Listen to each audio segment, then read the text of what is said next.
playing from me, yo.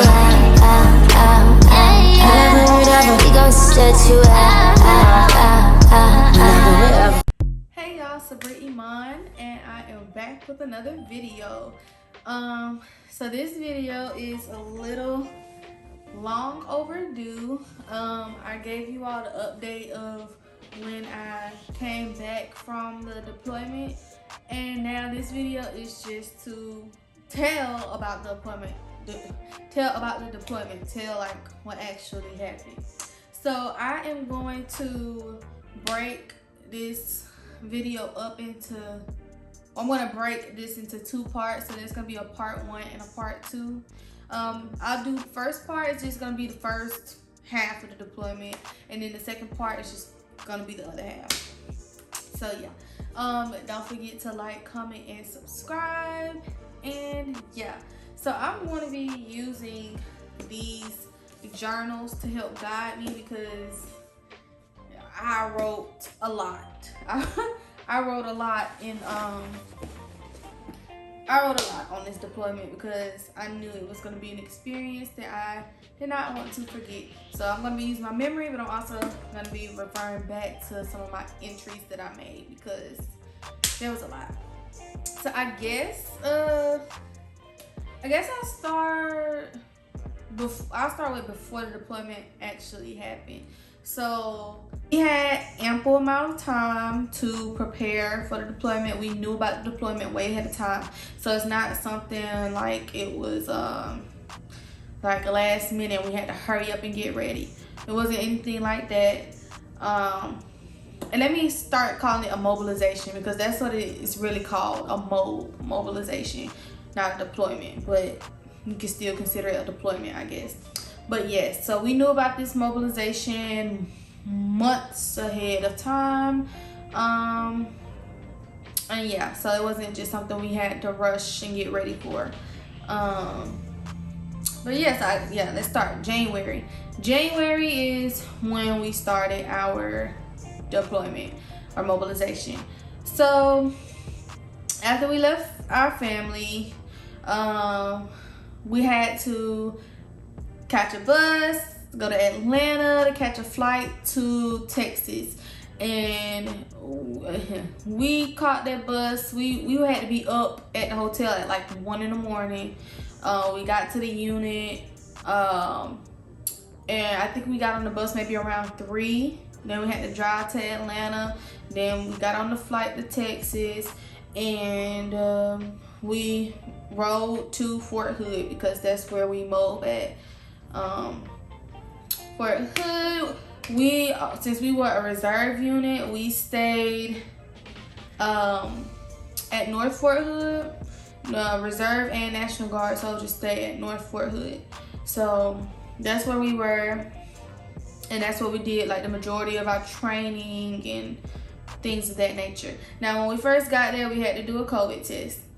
Now things have changed apparently since I last went on deployment because I have a friend that went to Poland again, and he told me about like how they do things now, and it's completely different. I guess they kicked COVID out the door, because all those precautions that we had to do, they didn't have to do it. So, but when we first got to Fort Hood, we had to take a COVID test. Those that tested negative were able to like go to the barracks and get settled or whatever. But those that tested positive, they had to go to the secluded barracks and stay there for a week and stay there until whatever. But yeah, so we stayed in North Fort Hood. And North Fort Hood, if you don't know, the Fort Hood is a really big base. We were at North Fort Hood. That's where the soldiers that are mobbing and demobbing go. But the rest of Fort Hood, South Fort Hood, I guess, all of that is like a 30-45 minute drive. So keep that in mind as well. But yeah, after we got settled in the barracks, we learned the area. And on North Fort Hood, there's not much there. There's the barracks, there's the defects, there's the motor pools, and just all the different buildings for the trainings that we had to do. So we did that. We did all these trainings. Yeah, just prepping for mode. We had to do range stuff. We had to go on missions. But a main part of mobbing is the medical process, making sure that you're medically ready. And we did that at South Fort Hood. So we would have to ride the bus to South Fort Hood to go to the, I forgot what it's called, but it's where they do all of the medical stuff. So it took me a little while because it took me a while to get through medical because like right before it was time to report for the mobilization, I was having like these really bad headaches, and I felt like it was the root of that was from the concussion I had back in 2018. I'm not sure if that's the case, but it started happening at the beginning of New Year's Eve. I think New Year's Eve of 2021. And then we got into 2022, and it was like every single day I was having like these really bad migraines, and no matter whether I took medicine or not, it was not getting any better. And it was so bad to the point where I was having to go to urgent care to see like if they could help me or something, because it was terrible. Like those headaches, oh God, those headaches were killing me. But yeah, so I let them know, because when you go through medical, you're supposed to let them know about, you know, all of the any issues that you have, because it could prevent you from getting deployed.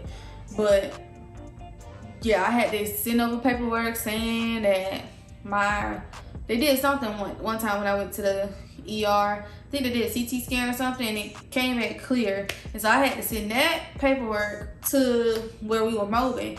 And yeah, they was probably not letting me go. But I just had to let them know, because I was having really bad migraines, headaches, and I did not want to, I don't know. I did not want to have to deal with that if something happened. So yeah, I went ahead and told them, but I was able to get cleared, and yeah. So yeah, we spent a few weeks at North Fort Hood after all the training and getting through the medical and stuff. It was time for us to get tested again for COVID, because at the time, the other countries weren't allowing, you know, foreigners in if they didn't have a negative COVID test. So we ended up doing another COVID test, like, I think was it the day before we were supposed to leave, or 2 days or something. It was real close to the original date that we were supposed to leave. So everybody in the unit took the COVID test. Crazy thing happened. Half the unit tested positive, half the unit tested negative. And guess which side I was on? I was on the positive side. Okay, that was the first time that I had tested positive for COVID. So what ended up happening was those that tested negative, they kind of wanted to separate us after we got the results. But those that tested negative, they were able to go on and go ahead and go to Poland. And those of us that tested positive, we had to go to the secluded barracks that the people that when we first got to Fort Hood, they had the place they had to go to when they tested positive. We had to go to that same place. Now, the one thing I will say about those secluded barracks, I kind of liked it because we all had our own rooms. Now, the way we was living in them barracks at North Fort Hood, it was like co-ed. So the males had like their own bay because there was more males than females. So most of the males were able to stay. They had their own bay on one side, and in our bay, all the females, we had to stay like in the front of the bay, and then the rest of the males that were left, they stayed in the back of the bay. But because of us being co-ed and having to share that space, we weren't able to get as comfortable as we wanted. Like, we couldn't walk around in our sports bras, or just be comfortable like how we would want to be, because there were males staying in there with us. So yeah, that was that. But when we tested positive for COVID and they sent us to those secluded barracks, we were so happy to have our own rooms. We did have to share the bathroom still, but having our own rooms after having to experience living in that bay with all those people, like, it felt like basic training a little bit. But having our own rooms, it was a plus. And I'm going to insert some clips and pictures of what it was like being in those barracks, because I took some, because we literally was sitting in those barracks doing nothing, either sleeping, eating, or watching TV, whatever. There was really nothing for us to do in those secluded barracks. And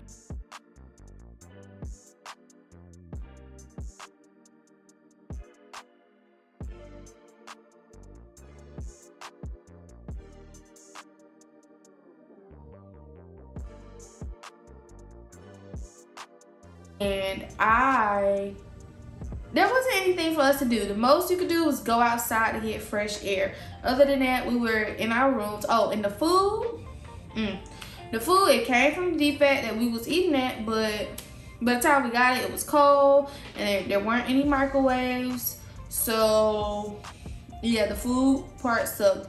We were able to get food delivered to us, but all the food in the area that we was in, it was no. But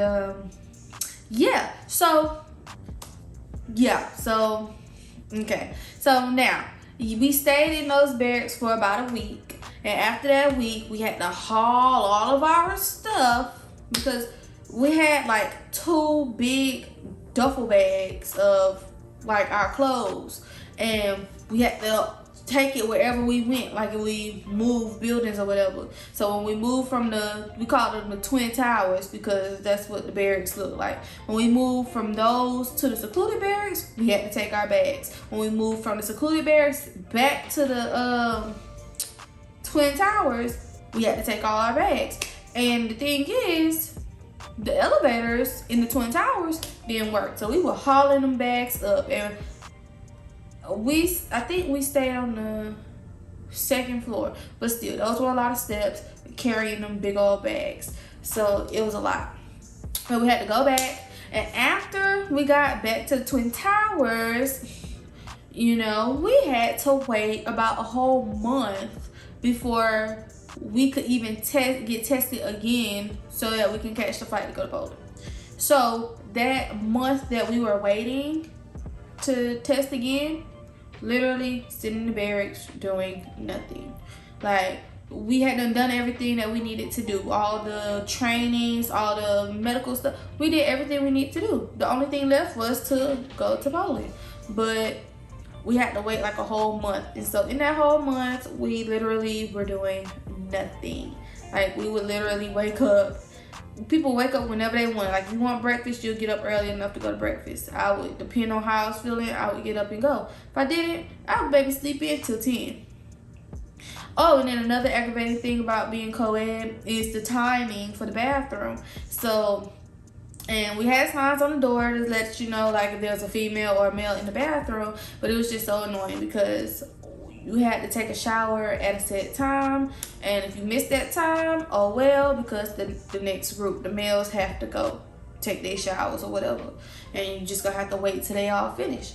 But that was annoying too. But yeah, so yeah, we was literally in those barracks doing nothing, waiting to get tested again. And about the last week that we were waiting, that's when our leadership wanted us to start getting back in the groove of a routine. So we would start back doing formation and doing all this stuff. But yeah, that COVID experience, I would have rather just went ahead and went to Poland, because I mean, it was easy money just sitting there, but at the same time, I was ready to get the ball rolling. But just easy money. That, I mean, hey, it was easy money. That's all I'm gonna say. But yeah, so that was our time at Fort Hood.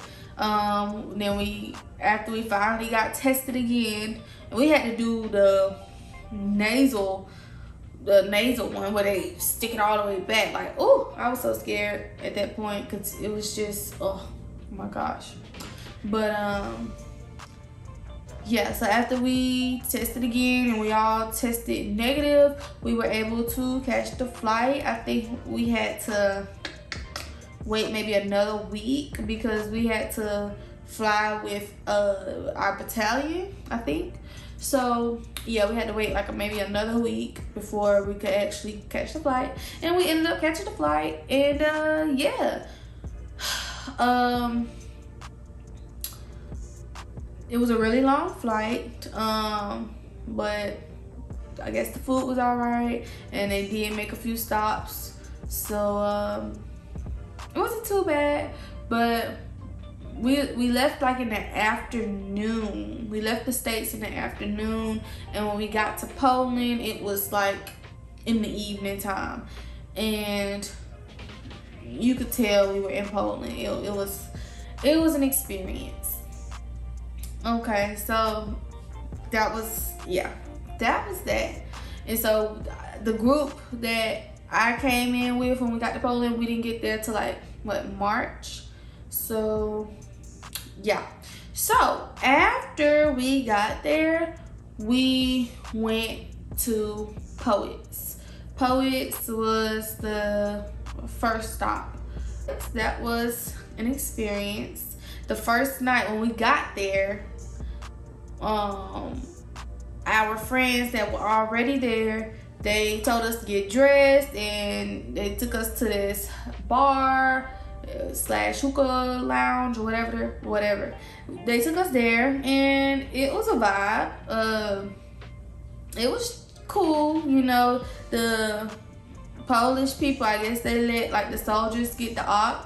And so the soldiers were the one playing music, but they had drinks, they had hookah. It was nice, and it was a nice hangout spot until I will get to that. But at the time, it was a good hangout spot. But yeah, so when we first got to Poland, we had to take it's like hazardous materials class or something.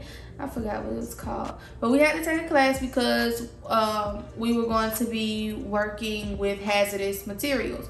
Like our unit, we hauled fuel, so we had to take the class on hauling hazardous materials, and it was about a week long. We had to wear civilians because it was at a hotel, and I guess we wore civilians so that we didn't bring like all that attention on us wearing uniforms, because we weren't going to be on post or anything. We were at an actual like civilian hotel. So yeah, the class was about a week long, and I could post some clips from that as well. Woo. Oh God. Oh, okay. That's a barbecue. That's the shit to burn your scalp. That's that rubber smack. Uh-oh. Woo! Oh, shit. No, it's the operator. Ooh! But yeah, we had to take this really big test. Oh, hold on. Let me show y'all the binder. Hold on. So this is the binder of the stuff that we had to study. What is this stuff? Yeah, you see I have it marked off by the pages because we had like this final exam, and it was an open book exam, thank goodness, but you know, it was just a lot of flipping back and forth. But I ended up passing it, and I actually ended up making like a perfect score on one portion of the test. And so, because when the dude was he was calling our names, and when he called my name, I thought he was calling my name to say I failed, but he actually said that I scored like a 100 on one portion of the test. I was like, oh my gosh. So yeah, that was an experience. But yeah, so after we took the class, you couldn't drive or anything until you took the class. Yeah, we took the class, and after we took the class, we did a little training, hands-on training with the tankers that we were going to be driving. And then it was time for us to like hit the road. Now let me talk about Poets real quick. So Poets is basically tent city because it's mostly made up of tents. Like the tents, we slept in tents. The defect was a tent. There were laundry tents. There was a shower tent. Like everything were tents. Now they were high quality tents. You know, the tents had AC and heat in them. But let me tell y'all about the heat. So, you know, Poland is very cold. And when we got there, it was really cold. And sometimes in the middle of the night, you would hear that generator shut off.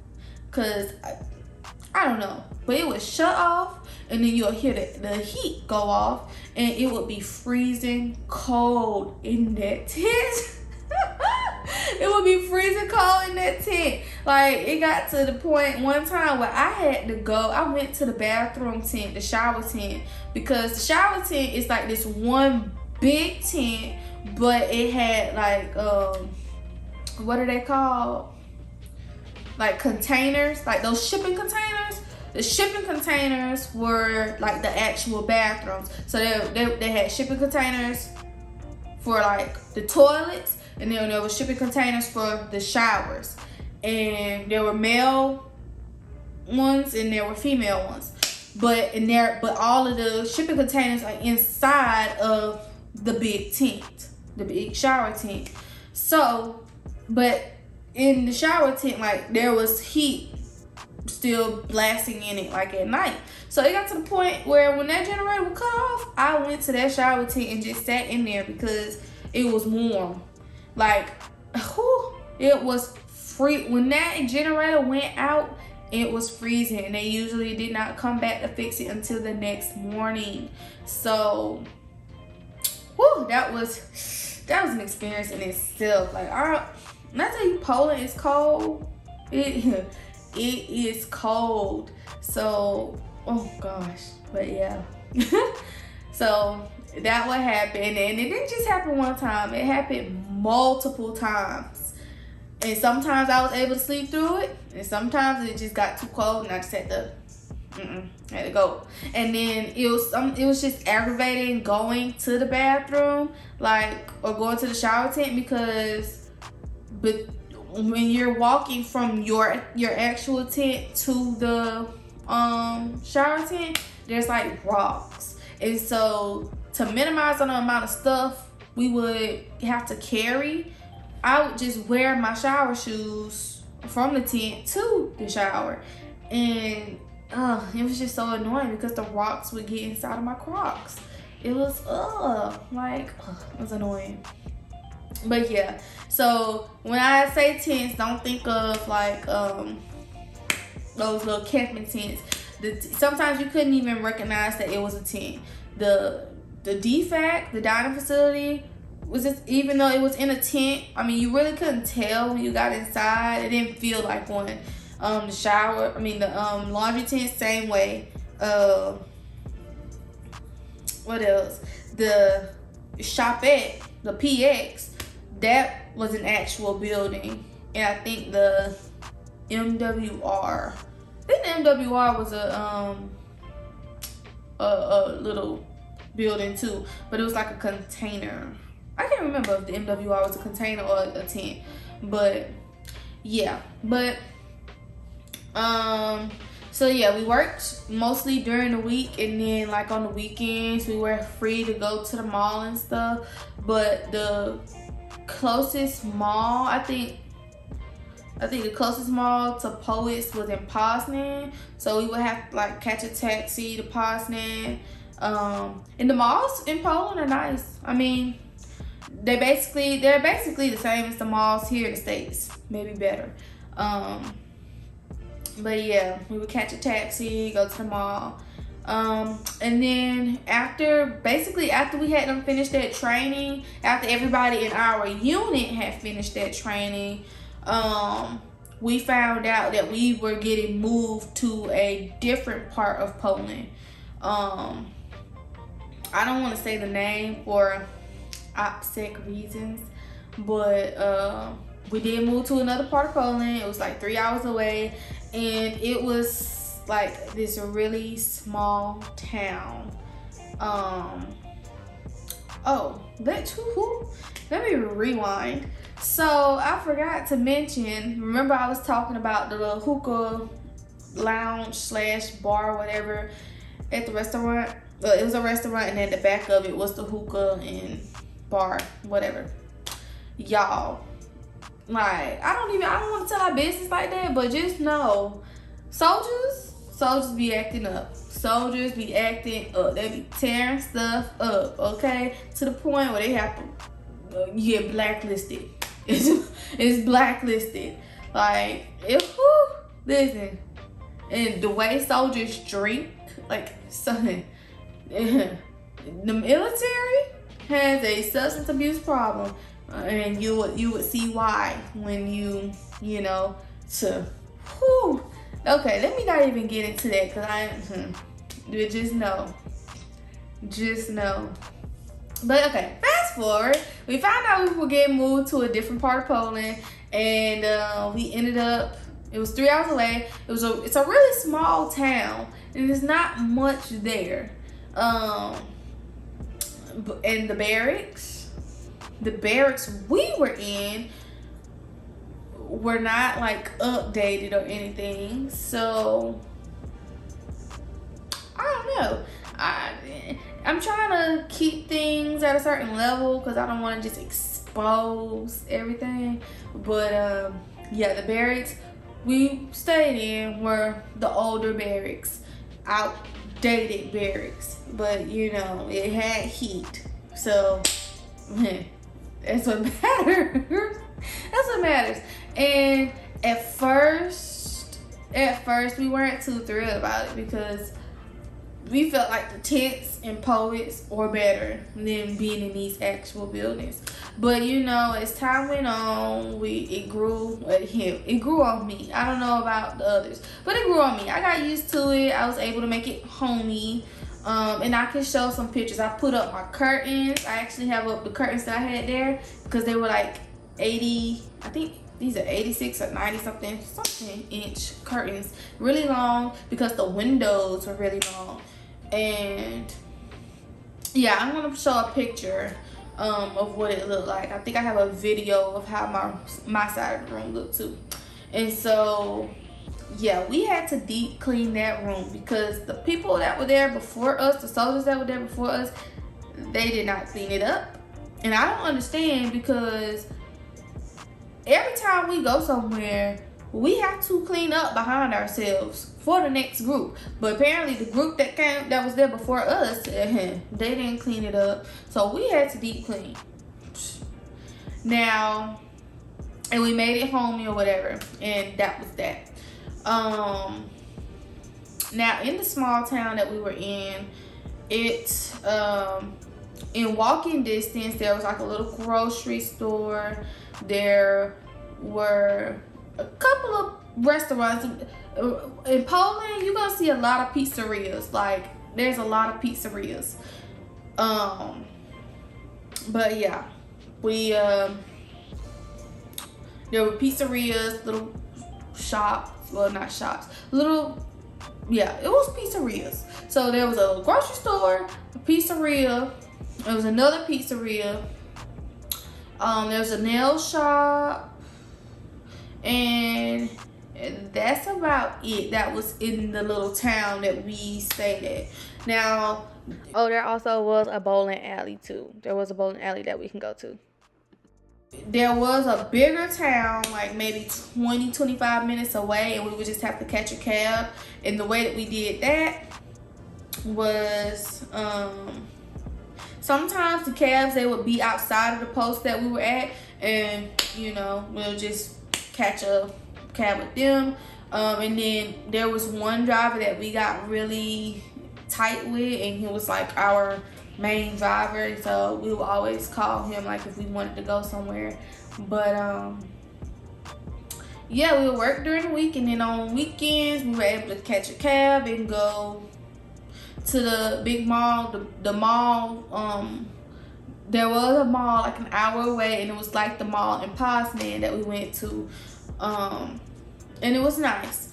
But there's a lot of stuff. There was a lot of stuff that we could do or go to. And there were grocery stores, and so with being in those barracks that we were in, we had more room, so we could we bought refrigerators, microwaves, things of that nature to put in our rooms. So, and some people were cooking and doing all this, and you know, it was a nice little setup. But the food at this post we were at, so when we were at the post at Poets, the defect, it was Polish people, but it was Americanized, because it's a company called KBR, and they were responsible for, you know, that stuff. And so the food in Poets was good because it was Americanized.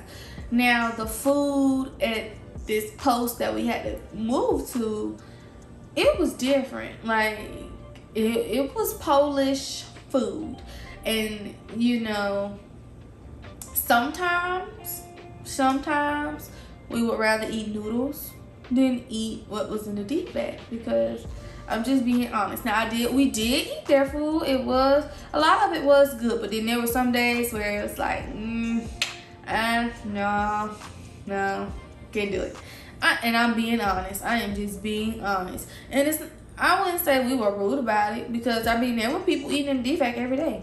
But you know, some people cook, or we could order food and food would be brought to the post for us. And the restaurants, a lot of the restaurants, they serve food we were used to. Like they had pizza, they had wings, you know, burgers, sandwiches, just different stuff. So if we didn't want to eat the DFAT food, we could order food, but you know, be more cost efficient, you know, we eat at DFAT or be more healthy.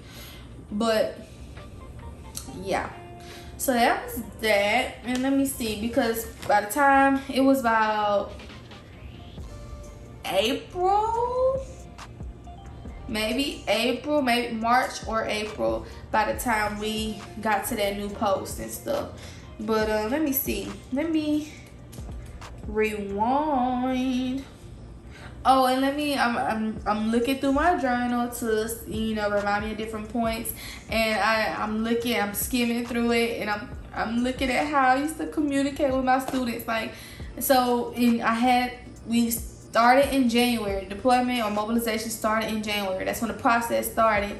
And so that meant I was leaving my students, my class, in the middle of the year. And I was teaching kindergarten at the time. But, you know, I was able to still keep in touch with my students, and that's what I was writing about. Oh, gosh. It was... yeah, and when the deployment first started, it was kind of scary, because that's when all the news about Ukraine and Russia was going on, and we knew that we weren't too far from Ukraine. So I was writing about how those videos were scary or whatever. Yeah, so we left around 4 p.m. on Friday, and when we got to Poland, it was like 8 or 9 p.m. So we had literally been traveling like a whole day, because the time change of Poland is like, I think 6 hours ahead of US where we are. So yes, hazmat. It was called a hazmat class. Oh, back when I was in Poets, was March. So back when I was in Poets, the USO, we didn't have an MWR in Poets. It was the USO. So at the USO, like they have all these different little things to help you stay connected with your family and friends and stuff. But what I ended up actually doing was they had like a little library for the soldiers who had children, and you could read a book and record yourself reading it and send it to your child. I ended up reading a book to my students. I think it was called Dragons Love Tacos. I recorded it and I sent it to one of my co-workers. Shout out to Miss Gibson. She helped me stay connected with my babies.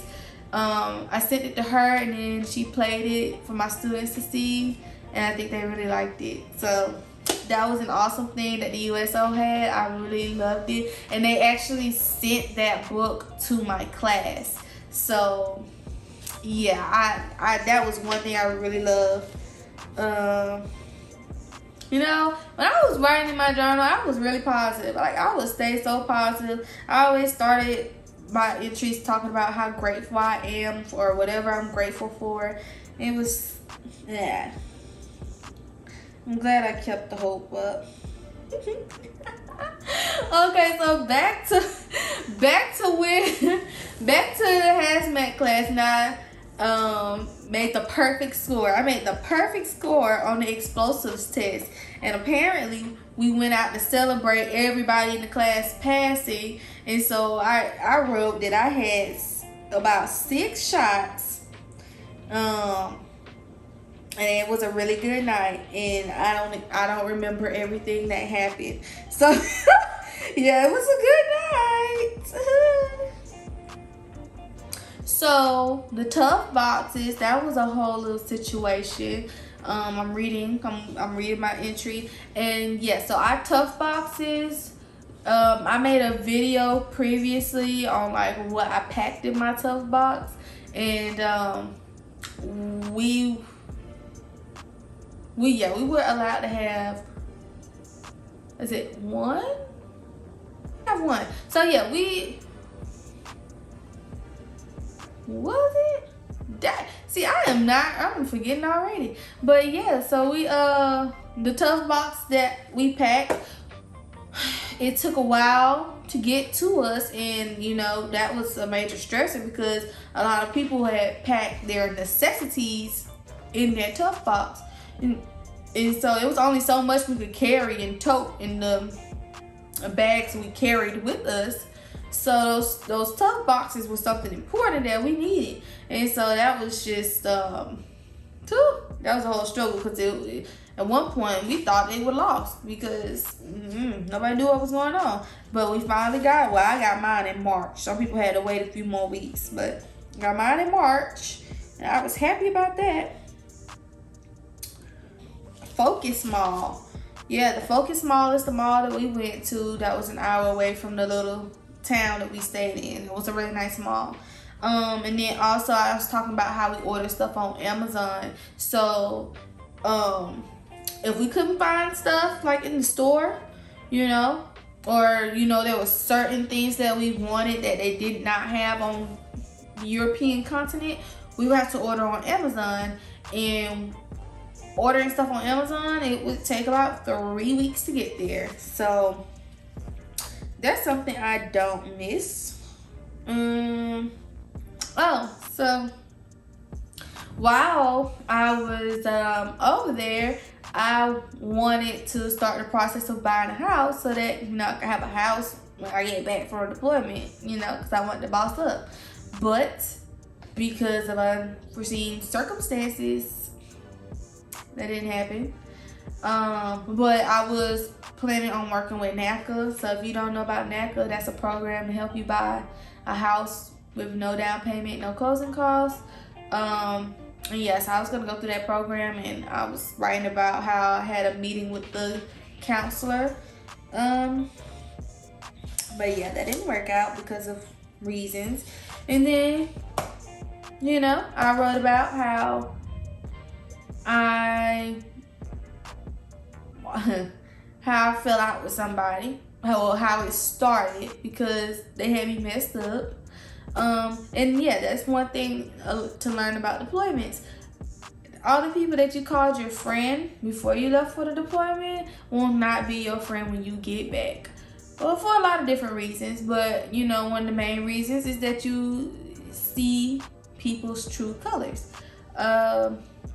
Sad to say that it takes you having to go overseas to a whole nother country to see that. But you know, when you're in the reserve, you're only around these people 1 weekend a month, 2 weeks out of the year.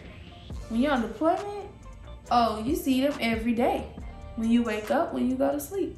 So you're not getting away from them. So you really get a chance to see people's true colors. And a lot of that happened on this deployment. Everybody I called my friend was not my friend when we touched back down on American soil. So those of you that are going on deployment, just beware. Beware. You could think that you were like this with a person. No. Not gonna get too much into that, but yeah. Cool. Yeah, we messed up. Yeah, so much happened on this deployment, and it was a lot of emotional strain on me because, you know, there's a lot of things I did not see coming. But and while I was on deployment, I wanted to work on creating another stream of income, and so that's where that e-commerce store came in. It was a leggings store, and I still didn't get it to where I wanted it to be. Like, even by the time I came back, it still wasn't where I wanted it to be. And because of my circumstances right now, that's just something that's been put on hold. But I did have the intention on, you know, creating another stream of income while I was over there, because, you know, I wanted to be financially set. Like, when you're on a deployment, all the bills that you have when you're over here, like, if you don't have a family, you're saving a lot of money. And so instead of just blowing all of that money, I wanted to be smart about it and invest it some type of way. But unfortunately, my investment, I don't have a return on it yet. So, you know, you live and you learn. You live and you learn. Child, I was cutting up over there. That's all I'm gonna say.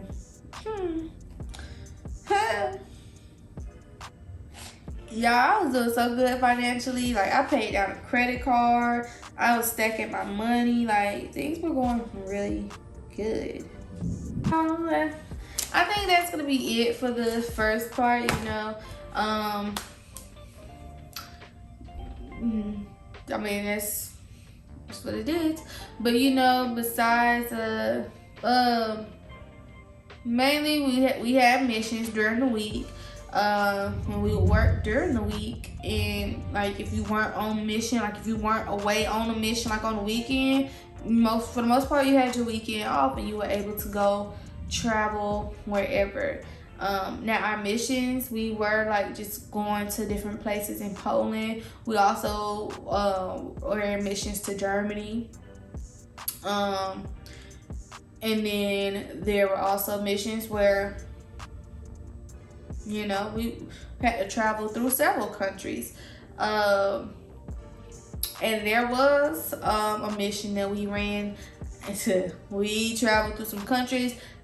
We put them vests on because the way they was looking at us and the little movements they was doing to us, you know, we had them vests on because no ma'am. We even had to carry. It was a mission where we had to take our weapons with us because, you know, it was that serious. We had to draw our weapons. Yeah, just ran missions, ran few missions, and did what we needed to do. Oh, okay. Let me bring up. So there were MWR trips. And it's basically like a leisure trip to, you know, explore Europe. And so I only went on one because the way things were set up, excuse me, you know, they wanted there to be enough people back on post to run missions while soldiers were away. But luckily I was able to go. I feel like this was maybe the best MWR trip they had, even though it was the only one that I went on. But it was the MWR trip was, we went to Amsterdam, London, and I think Belgium. Yeah, but we went to those places. Amsterdam, it was nice. We did the little boat tour, and I can drop some pictures of that. We also went to London. London, I would most definitely go to London again, okay? Because London was lit. And it's where I bought my first Louis bag, and I bought some Gucci slides. I really wanted those platform Gucci sandals, but they were so popular back in 2022. It was hard to find. Like they didn't even have them in Europe. Like I was at the Gucci store, they did not have them. I was so annoyed because that was gonna be my birthday gift to myself. But yeah, London was lit. And if you ever go to London, I tell everybody this: if you go to London, go to Walk to Walk, W-O-K, to Walk, W-A-L-K. Okay, Walk to Walk. Like after a night of clubbing, eating there, it was amazing. And I really wish I would have took the food with me. We stayed in this little nice hotel, but I left the food. Oh my gosh.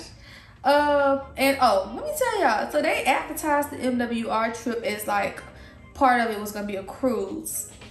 No, it was not like the carnival cruises that we have here. It was really a ferry to transport us from Amsterdam to London. Okay, and yeah, it was not it. Okay, there wasn't a large food selection. The rooms, I think it was 4 of us to a room. In some of the rooms, or most of the rooms, it was like a bunk bed, but on both sides of the room. So it was very cramped and uncomfortable, and I was like, oh my gosh. And so luckily I was the first one to get to the room, so I picked the bed that I wanted, but I made sure to get up out of there first thing in the morning, and then we were also in the room with people we did not know. So it was interesting, you know. I mean, it was other soldiers, but it was like people we didn't know, so we weren't comfortable with them. And so yeah, it was yeah. But you know, London was fun, and then I think it was Belgium that we went to, the place that's known for the waffles, I think. But we had to catch a ferry from London to Belgium, and yeah, it had us seasick. Like I was not feeling well on that ferry ride, and it was about a good hour or 2, I think. And yeah, it was, goodness. But yeah, and I think that trip was like in May. So yeah, there were times where we were able to, you know, go on trips. But you know, we were on mission a lot. Like, it was one mission. We didn't get to the place where we need to be until like 11, 12 o'clock at night. And we had to be up or leaving at like 6 that next morning. It was crazy. But yeah, and then we did end up having like a 4-day pass. The 4-day pass was for us to be able to travel. The limit was 4 hours, so we couldn't go anywhere that was more than like 4 hours from where we are, just in case like an emergency happened or whatnot. But my battles and we ended up going to Paris, and that was an experience in itself. And I may just end after this because this would really compose of the first 6 months of the deployment. But we ended up going to Paris, and it was a crazy experience. Our luggage ended up getting lost in Germany. So when we got to Paris at like 12 a.m. 11 p.m., 12 a.m. around that time. And once we found out that we didn't have our luggage, woo, that was a crazy experience because of that, we weren't able to do everything we had planned because we had to spend that next day. Listen, our 4-day, this is how our 4-day went. The first day is you travel. Like if you did what we did, like if you traveled to another country, your first day composed of traveling. You got 2 days to do whatever it is you want to do, and then that last day is the day that you travel back. Some people, they went somewhere that was driving distance so they could maximize their time, but we wanted to be fancy and go to Paris. So we ended up losing our luggage in Germany, and so we didn't have it when we got to Paris. So what we ended up having to do was first we tried to find something to eat. The hotel we was at, it was close to like some little restaurants and stores or whatnot, but they were all about to close up. But you know, we were able to find something to eat. And then that next morning we had to wear the same. Oh wait, before we went back to the hotel, we went to this little 24-hour pharmacy to try to get like some hygiene stuff, like brush our teeth and take a shower with, because we didn't have any of our stuff. So, that was terrible. And then when we, the next day, literally had to wear the same clothes we had on that entire day, the day before, to find new clothes for the rest of the trip, literally.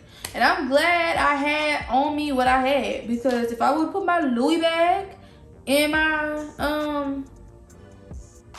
luggage and I have it, I would have been sick. Okay, sick.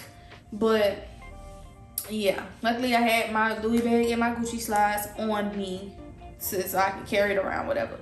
But yeah, so we had to go, and luckily the hotel we chose was near like this plaza. It had a shoe store, it had a clothes store, it had everything we needed. So luckily we didn't have to catch a taxi or anything to go to the store. We were able to walk, go to the store, and then the store we went to was like an Old Navy. That's what it reminded me of. It was like an Old Navy. And yeah, you know, and after we went clothes shopping and got the stuff we needed, then we were able to go, you know, sightsee and explore. We did go see the Eiffel Tower. We went to this little restaurant, and they were having something in Paris at the time. I think it was a game, it was a sports game going on or something. And we saw the players and we was like, oh. But yeah. And then that night we was trying to find somewhere to like go turn up at, and I found this little hole in the wall, and it was like Caribbean, but my friends weren't feeling it, so we just ended up going back home to the hotel, because the next day we went to Disneyland, and that took a lot of energy. So yeah, we went to Disneyland, we enjoyed that. And then we had to come back, and because we lost our luggage, we literally was, whenever we could, going back and forth to Germany, to that airport that we went to you know, try to get our luggage, because it still had stuff that we needed even when we were back on post. So, you know, it was just a whole thing, and it took, yeah, my friends, they got their luggage before me. I was the last person to get my luggage, and it took like maybe 2 months for me to get my luggage back, because they ended up sending my bag to Paris, and then they had to send it back to Germany. And I just don't understand why they did that, how they did that, and we just kept getting to run around back and forth. It was crazy, but we all ended up getting our luggage back, and luckily we got our luggage back in time because they ended up sending me and my friend Mo to Romania. And that is where the next, that's where I will start for the next video. But so far this is all that happened. It's all that happened. And yeah, I already told you all, soldiers get crazy. When they get drunk, they act crazy, and it was a crazy experience. One thing I will say is I tried to brighten up the mood on post, and so at our MWR I would host karaoke night, and I would just hook my computer up to the projector and let people request songs, and we would have a karaoke night, and it was fun. So yeah, that was that. And my unit, they hosted a few cookouts. So it wasn't too bad. Being on deployment, it wasn't too bad. It wasn't a combat deployment. So it was kind of like we did our work during the week, and then we chilled out on the weekend if we weren't like on mission or anything. So deployment wasn't too bad. But when I get into this second part of when we went to Romania, oh yeah, that is gonna be interesting. But yeah, so that's basically the first part of the deployment. If you have any questions, don't feel free to drop them down in the comments, and I will try to answer it, or I can answer it in the next video before moving on to the rest of the deployment. But yeah, those are pretty much the highlights of what happened in Poland. So yeah, just drop some comments, let me know what you think, or and yeah, I will see you all in the next video. Thank you all for watching.